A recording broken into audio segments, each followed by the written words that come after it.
project. Depending on the type of development, its density, its intensity, you will get a different kind of microclimate. And when you combine that with how much area is paved and how much is soft surface, you can see how much rainwater can be harvested, how much can be ingested into the subsoil strata, and you can also see how, with the densities of development, what will be the level of waste that will be produced, how much of that can be treated and recycled as a resource into vegetation and food. So a balanced urban ecology that combines all these factors also depends on location, climatic location and geographic location.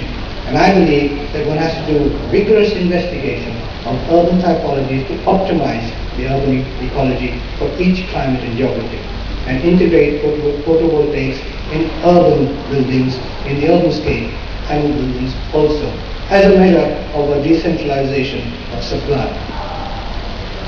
And of course, you must optimize mixed land use and pedestrianization with mobility. That is for transportation. This is an area which is often forgotten in our deliberations about sustainability and energy efficiency.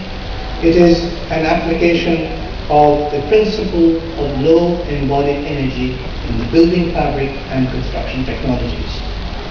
We need to develop, and this has not been done enough, low embodied energy construction techniques that utilize indigenous materials and skills and trades for distribution of wealth to the construction industry, and establishment of building codes and bylaws that incentivize innovation.